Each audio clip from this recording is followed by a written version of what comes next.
네, 코로나19 신규 확진자 1,378명, 어제보다 60여 명 늘면서 다시 최다 기록을 경신했습니다. 이번엔 김윤 서울대 의료관리학과 교수 모시고 자세한 얘기 나눠보겠습니다. 교수님 어서 오십시오. 안녕하십니까. 네, 1,000명대 계속해서 이어지고 있고요. 네. 최다 기록을 계속 갈아치우고 있습니다. 네. 지금 상황 어떻게 진단하십니까? 저희가 이제 3월 달 지날 겨울에 3차 유행이 끝나고 한동안의 이제 소강 상태 이후에 4차 유행이 시작될 거다라고 예. 이제 예견을 했었고, 예. 그게 4월이 될지 5월이 될지 뭐 여러 가지 논란이 있었는데, 백신 접종으로 인해서 기존에 있었던 뭐 요양병원, 요양원 등의 시설 중심의 집단 감염이 현저하게 줄어들고, 예. 백신 때문에 전파 속도가 낮아지면서 4차 유행이 늦게 발생했다라고 볼 수 있을 것 같습니다. 예. 그러니까 3차 유행이 끝나고 긴 이제 몇 달 동안의 좀 안정기 동안 그 무증상 감염이나 경증 감염자들이 좀 이제 광범위하게 깔리고, 그 최근에 이제 감염률이 높아지고 있는 20, 30대를 중심으로 해서 감염이 확산되면서 이제 어떤 임계점에 이르면 급격하게 감염이 확산되기 시작하는데요. 그런 시기가 온 것이라고 볼 수 있을 것 같습니다. 저희도 뭐 보도를 계속해서 해드리고 있지만 이게 당황스러울 정도로 하루 사이에 확진자가 확 늘었단 말입니다. 자세히 보면 6일 0시 기준 확진자가 740여 명 정도였고 7일 날 발표된 게 1,200명이에요. 네. 400명 훌쩍 넘게 네. 증가했는데 네. 이 자료를 보니까 검사 건수는 오히려 3,000건 정도가 적어요. 네. 어떻게 이렇게 나올 수가 있죠?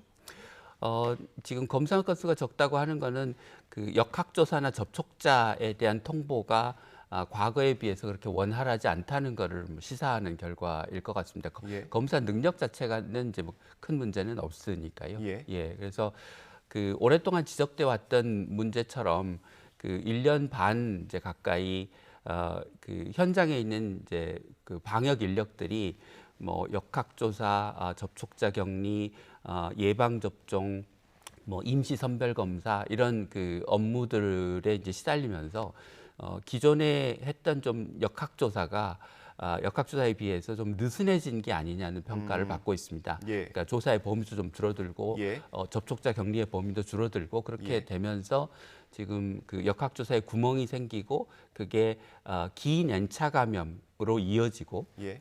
그래서 감염의 규모가 커지고 하는 현상들이 지난 겨울부터 있었거든요. 예. 이제 그런 현상들이 지금 이어지고 있는 게 아닌가 싶습니다. 그러면 그 6일에 방역 당국에서 얘기했던 그 공격적으로 검사를 확대하고 있다 이 네. 얘기가 조금 예. 더 기준을 명확하게 네. 좀 강하게 하고 있다 그런 의미였던 겁니까? 글쎄요. 그러니까 그 공격적으로 검사를 확대하고 있다고 하는 것은 예를 들면 기존에 이제 그 사전 선제 검사를 안 하던 곳에서 선제 검사를 확대하거나 예. 그런 것까지를 이제 포함하는 것 같습니다. 그런데 근본적으로 그 감염이 발생했을 때 역학조사를 철저히 하고 접촉자의 범위를 넓게 잡고 그 사람들이 접촉자들이 다 검사를 받도록 하는 거는 지금 잘 안 이루어지고 있는 것 같습니다. 네, 그렇군요. 지금 어쨌든 확진자가 계속 늘고 있고 지표들도 굉장히 안 좋아지고 있죠. 네, 감염 네. 재생산 지수가 지금 1.3 수준인데 네. 이게 1.7까지 올라갈 수 있다 이렇게 정부는 보고 있더라고요. 이게 네. 지금 그 3차 유행이랑 비교하면 어느 정도 수준이죠? 3차 유행 때는 뭐 그 1.3에서 1.5 사이를 왔다 갔다 했었으니까요. 예. 1.7까지 올라가면 그보다 더 심각한 수준이 될 텐데 예. 그래서 1.7까지 올라갈 수 있을지는 좀 더 두고 봐야 될 것 같습니다. 이제 예. 그 이미 확진자 수가 1,000명대를 넘어서고 정부가 4단계로 사회적 거리두기를 격상하겠다고 한 조치를 발표한 이후에 이제 국민들의 사회적 활동들이 좀 뜸해지고 이동량이 줄어들고 있기 때문에 이제 그 영향이 점차 나타나기 시작할 거고 아마 다음 주 후반부에서 그 다음 주 초 정도 되면 이제 본격적으로 효과가 나타날 것이기 때문에 아마 다음 주 후반까지는 확진자 수 증가 추세가 계속 유지되다가 거리두기의 효과가 나타나기 시작하면 그 추세가 뭐 완화되거나 좀 꺾일 수도 있지 않을까 이렇게 낙관적으로 전망을 해봅니다. 네, 물론 그 시민들께서 방역 지침을 잘 지켜주셔야 될 것 같고요. 이제 집단 감염 사례를 좀 볼 텐데 이게 워낙 많아서 뭐 하나 두 개 꼽기가 쉽지는 않습니다만 네. 최근에 서울에서 실내 공연장에서 집단 감염이 나왔어요. 이 네. 공연장에서 나온 건 처음 아닙니까? 예, 공연장에서 나온 건 제 기억으로도 거의 처음인 것 같습니다. 근데 이제 그 방역 당국 설명에 의하면 그곳이 이제 지하라서 예. 환기 시설이 안 되고 이게 규모가 작은 시설이라 무대와 객석 사이에 이제 거리가 좁아서 아마 이제 상당히 비말이 높은 농도로 퍼져 있었을 수 있는 상황이었던 것으로 짐작이 됩니다. 그래서 뭐 마스크를 쓰고 거리두기를 하고 하면 감염의 위험을 이제 현저하게 낮출 수 있지만 이제 그것만으로 다 해결되는 것은 아니라서 예. 환기가 특히 좀 중요한 것 같습니다. 그 서울 저희가 현장에 나가서 보여드렸는데 현대백화점 네. 그 무역센터점에서도 집단 감염이 나왔죠. 이게 없었던 집단 감염들이 계속 나오고 있는데 최근에 그 춘천에 있는 대형마트에서도 사실 감염이 있지 않았습니까? 네, 네, 이게 네. 지금 대형마트랑 백화점 같은 경우는 QR 코드를 안 하잖아요. 네네. 그런 게 좀 원인이 됐을까요? 그러니까 그 백화점이나 이제 그 대형마트 같은 것은 상대적으로 이제 환기나 이런 것들이 잘 되고 예. 뭐 그 직원들에 대한 방역 관리나 이런 것들이 잘 되고 있다고 생각해서 아마 방역 당국이 QR 코드를 찍고 출입자 관리를 하는 것을 이제 유예해 준 것 같은데요. 이제 과거에도 몇 건의 소규모의 집단 감염 사례가 백화점이나 대형마트에서 있었지만 예. 이번에는 좀 규모가 더 큰 것 같습니다. 예. 그래서 그 규모가 커진 이유는 지금 검사를 받아야 되는 대상을 거의 한 열흘간, 그러니까 요번 달 6일까지 지난달 26일부터 예. 열흘 가까이 이제 그 다녀간 사람들에 대해서 검사를 받으라고 권고하고 있는 걸 봐서는 실제 그 감염이 확인된 시점이 예. 지난달 26일 부근인 것으로 추정이 돼서 백화점에서 오랫동안 감염된 사람이 있었음에도 불구하고 그걸 너무 늦게 발견한 게, 그러니까 너무 오랫동안 백화점에서 감염이 계속적으로 전파된 게 감염의 규모를 키운 것 같습니다. 예. 그렇다면 보완할 점이 뭐가 있겠습니까? 뭐 백화점에 다시 그 다른 이제 그 다중이용 시설처럼 뭐 QR 코드를 찍게 하는 것도 방법일 것 같은데요. 예. 워낙 이용자의 숫자가 많은 점을 그렇죠. 고려하면 좀 불편이 많이 따를 거로 생각이 되고 예. 지금 그 문제는 앞서 말씀드린 것처럼 오랜 기간 동안 감염이 있었음에도 불구하고 그걸 백화점 내에서 감지하지 못한 게 문제고 또 증상이 있는 직원들이 꽤 오랫동안 출근한 게 문제였던 것 같아서 예. 그 백화점이 직원 방역이나 직원 관리에 조금 더 신경을 써야 되지 않을까 싶습니다. 그래서 우리가 그 코로나19 초기에 아프면 쉴 수 있는 시스템을 만들어야 된다 이런 예. 얘기를 했는데 예. 그런 그 소위 유급병가 같은 제도의 중요성을 다시 보여주는 사례라고 생각합니다. 예. 그 개인뿐만 아니라 기업의 판단도 좀 필요할 네, 것 같고요. 그 최근에 확산세의 주요 원인 가운데 하나로 지목되는 게 델타 변이 바이러스 아닙니까? 네. 어느 정도 영향이 있다고 보십니까? 지금 그 델타 변이의 검출률은 전체 확진자의 9.9% 수준입니다. 그러니까 예. 10명 중에 1명 정도가 델타 변이에 감염된 거죠. 그래서 예. 최근에 확산세가 델타 변이 때문이다라고 이제 그 말씀을 하시는 분들이 많은데 예. 델타 변이에 영향이 없진 않겠지만 예. 델타 변이가 최근 확산세의 주요 원인이다라고 이야기하기는 어려울 것 같습니다. 그렇지만 이런 이제 그 4차 유행의 시기에 델타 변이가 빠르게 확산될 수 있고 예. 그것 때문에 이제 뭐 한두 달이 지나면 델타 변이가 지금보다 훨씬 더 높은 수준으로 검출된 가능성은 있어 보입니다. 저희가 지금 그래픽으로 보여드리고 있는데 네. 이게 델타 변이가 우세종이 될 거다 다음 달이면 뭐 그런 네. 얘기도 있던데 어떻게 판단하세요? 글쎄 이제 그건 확산의 속도를 두고 봐야 될 것 같은데요. 예. 다음 달에 당장 우세종이라고 하는 게 전체 확진자에서 다수가 그 가장 흔히 발견되는 바이러스가 델타 변이가 될 거다라고 하는 뜻이라면 이제 그렇게까지 될 것 같지는 않습니다. 이제 예. 그렇지만 한 뭐 9월 정도가 되면 델타 변이가 전체 바이러스 중에서 다수를 점할 가능성은 있어 보입니다. 네, 이렇게 감염이 계속 확산하면서 정부가 지금 월요일부터 수도권에 거리두기 4단계를 적용하기로 했죠. 관련 발표 내용이 있어서 잠시 듣고 오겠습니다. 수도권의 상황은 4단계 기준에 아직 못 미치지만 유행 증가가 뚜렷하여 선제적인 대응이 중요하고 수도권 지자체들이 모두 4단계 상향이 필요하다는 의견을 제시한 것을 수용한 결과입니다. 네, 정부 발표 보셨고요. 이 발표가 있고 나서 그 김부겸 총리가 저희 YTN에 출연을 했어요. 네. 어떤 의미냐라고 물었더니 아주 냉정하게 얘기하면 모이지 말고 퇴근 후에 특별한 일이 없으면 집으로 가시라는 얘기다 이렇게 얘기를 했고 사회적 모임을 사실상 2주 동안 좀 참아달라 이렇게 얘기를 했어요. 네. 정부의 발표 어떻게 좀 보세요? 지금 그 확진자의 숫자도 문제지만 이제 확진자의 증가세가 워낙 이제 가파르기 때문에 그 가파른 증가세를 좀 꺾어 놓을 필요가 있는 것 같습니다. 그러니까 저는 1,000명, 2,000명 정도의 확진자 수가 지금 심각한 수준이라고 생각하진 않지만 예. 그 증가세를 그냥 방치했을 때 그게 뭐 2,000명이 4,000명 되고 4,000명이 8,000명이 될 수 있기 때문에 그렇게까지 발전하는 거는 좀 막는 게 좋겠다고 생각을 합니다. 네. 예. 지금 수도권 방역 수칙이 굉장히 강화가 되죠. 지금 그래픽 네. 준비되어 있으면 잠시 보여주면 좋을 것 같은데요. 네, 방역 수칙이 일단 6시 이후에는 2명만 모일 수 있다. 사실상 뭐 모일 수가 없는 거고요. 네. 뭐 여러 다중이용 시설도 사실 밤 10시까지 영업이 되고 뭐 집합 금지가 되는 것도 있고요. 이런 조치들 가운데 혹시 교수님께서 보시기에 좀 이런 부분 좀 보완해야 되겠다. 뭐 이런 부분 있습니까, 혹시?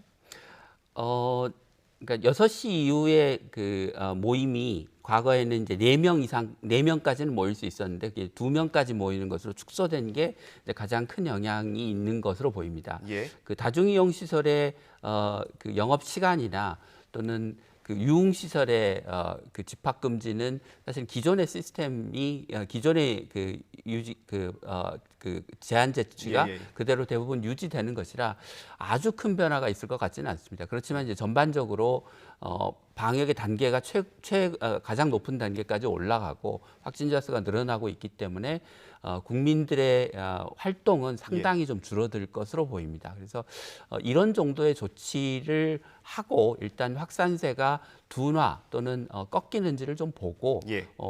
그 이후의 조치들을 좀 고려할 필요가 있을 것 같습니다. 예. 다시 말씀드리지만 사실 이미 이제 치명률이 굉장히 낮아져 있는 상태라 아, 우리가 과거처럼 확진자 수만을 가지고 방역을 하는 것은 너무 사회 경제적인 피해가 크기도 하고 예. 효과도 저는 없을 거라고 생각합니다. 왜냐하면 이걸 오래 가지고 갈 수는 없기 때문에요. 예. 예. 그런 점들을 고려해서 아마 방역 조치를 해 나가야 되지 않을까 싶습니다. 예. 그 저희가 아까 보여드린 그래픽은 없었는데 네. 한 가지 더 여쭤볼게요. 방역 조치 관련해서 일각에서 네. 실내 체육 시설에 네. 방역 조치가 네. 뭐 음악의 속도를 뭐 좀 낮은 네. 걸 튼다던가 네. 뭐 러닝머신 속도를 줄인다던가 이런 것들이 네. 실효성이 있냐 뭐 이런 지적이 있던데 교수님 판단 어떠십니까? 뭐 해봐야 알겠지만 뭐 어느 정도 효과는 있을 수는 있다고 생각합니다. 왜냐하면 격한 운동을 하게 되면 이제 아무래도 비말을 바깥으로 내뿜는 양이 많아지고 마스크를 계속해서 쓰기 어렵게 되다 보면 뭐 중간중간 마스크를 벗을 수도 있는 일들이 벌어지기 때문에 효과가 전혀 없지는 않을 것 같습니다. 예. 이번에 백신 접종 상황을 좀 보겠습니다. 지금 최근에 확산하는 바이러스가 확산하는 그 중심층이 20, 30대로 좀 많이 옮겨가는 네. 양상이지 않습니까? 그래서 백신 접종 속도를 좀 젊은 층에 좀 집중해야 되지 않냐 이런 얘기도 있던데 어떻게 보세요? 그러니까 방역의 목표나 또는 백신 접종의 목표를 무엇으로 두느냐에 따라 달라질 수 있는데요.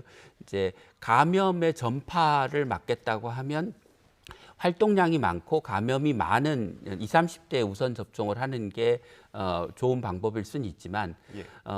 그 치명률을 낮추고 중증 환자의 발생을 낮추겠다고 하면 지금 기저질환을 가지고 있는 50대에 우선 접종을 하는 게 맞는 방법입니다. 그래서 백신 접종을 방역 당국이 현재 50대 우선 집중을 하고 그 다음에 이제 40대 이하는 전 연령군을 대상으로 하겠다고 하는 것은 예.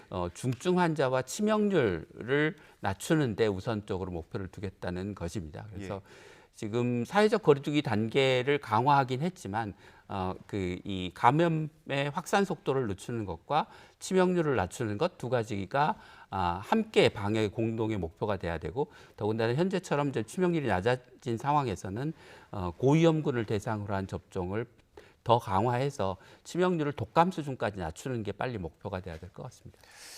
예, 지금 뭐 우리 정부가 방역을 굉장히 잘 해왔죠. 뭐 K 방역이라고 할 정도로 굉장히 잘 해왔는데 최근의 상황을 보면 영국이나 이스라엘처럼 이렇게 잘 되다가 갑자기 안 좋아지는 그런 상황을 저희가 답습하고 있는 것 같은 느낌이 들기도 하거든요.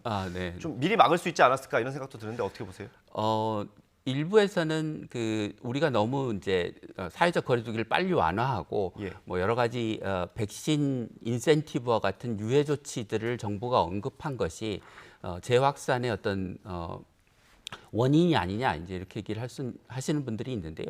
그러면 만약에 이제 거꾸로 얘기해서 우리가 그럼 지난 몇 달 동안 확진자 수가 비교적 안정세를 유지해 왔는데도 불구하고 계속 강화된 사회적 거리두기를 해왔다면 그 이 확진자 수가 줄어드는 게 중요하긴 하지만 그게 국민의 삶이나 우리 사회의 일상적인 사회 경제 활동을 유지한다고 하는 측면에서 어떤 기여를 할 수 있는지를 또 생각해 볼 필요가 있을 것 같습니다. 그래서 확진자 수가 적은데 거리두기의 강도를 계속해서 높여오면 국민들은 고통을 받을 수밖에 없고 그런 확진자 수가 적은 의미가 없어지는 거죠. 예. 그래서 이 코로나19의 감염이라고 하는 것은 지난 1년 반 동안을 보면 아시겠지만 사회적 거리두기의 강도를 높이면 확진자 수가 줄어들고 예. 그래서 거리두기의 강도를 낮추면 또 일정 기간이 있다가 다시 재유행을 하고 하는 사이클을 반복하는 것이기 때문에 예. 그런 사이클의 반복 순환 과정 속에 있다고 보시면 될 것 같습니다. 네, 균형을 좀 잘 맞추는 게 중요하다 이런 네, 말씀으로 네. 들리고요. 마지막으로요. 저희가 국제부 연결해서 전화 연결해서 들어봤는데 화이자가 이제 부스터샷의 필요성을 얘기를 했는데 네. 보건당국, 미국 보건당국은 또 아니다 이렇게 얘기했어요. 네. 교수님 어떻게 생각하세요? 그러니까 그 정확한 답을 하자면 아직은 아무도 모른다가 답일 것 같습니다. 만약에 이제 화이자 백신 접종을 2차 접종까지 다 마친 사람들 가운데서 돌파 감염 사례가 실제로 많이 생기면 그것은 부스터샷을 맞아야 될 필요성이 명백하게 있다는 것을 이제 의미하는 것이고요. 예. 화이자가 얘기하는 것은 백신 접종을 먼저 한 사람들 중에서 6개월이 지난 상황에서 항체의 그 역가 수준이 떨어져서 예. 그 정도 수준으로는 이제 감염을 예방할 수 없는 수준이 됐다라고 하는 것이어서 이제 항체 수준이 떨어진 것 이외에 세포 면역 기전이 있기도 하고 그게 그 시험군을 대상으로 해서 측정한 결과가 실제 결과에서도 똑같이 재현되느냐 여부는 또 두고 봐야 되는 것이기 때문에 네. 돌파 감염 사례가 어느 정도나 빈발하는가를 좀 눈여겨볼 필요가 있을 것 같습니다. 시간이 조금 남아서 마지막으로 하나 더 여쭤보겠습니다. 네. 지금 거리두기 4단계 수도권의 격상으로 사실 지금 상황이 심각하다는 메시지는 충분히 전달이 됐다라고 네. 보이는데 혹시 지방으로 풍선 효과를 우려하는 분들이 많거든요. 네, 특히나 뭐 휴가철이라서 지방으로 휴가를 가시는 분들이 많아서 지방에 이제 수도권의 감염이 이제 전파될 우려를 이야기하시는데요. 그래서 그것을 막을 수 있는 방법이 있을까 싶습니다. 그걸 막으려면 이제 수도권 주민들의 이동을 제한하거나 공쇄가 되어야겠죠. 네, 예. 아니면 수도권에 계신 분들이 지방으로 갔을 때 수도권에 준하는 방역 수칙을 지키도록 하는 조치가 돼야 되는데 그건 현실적으로 그러면 거주지를 어딘가를 사람마다 다 구분해야 되고 하기 때문에 예. 풍선 효과의 우려가 있지만 그거를 규제하거나 막기는 쉽지 않아 보입니다.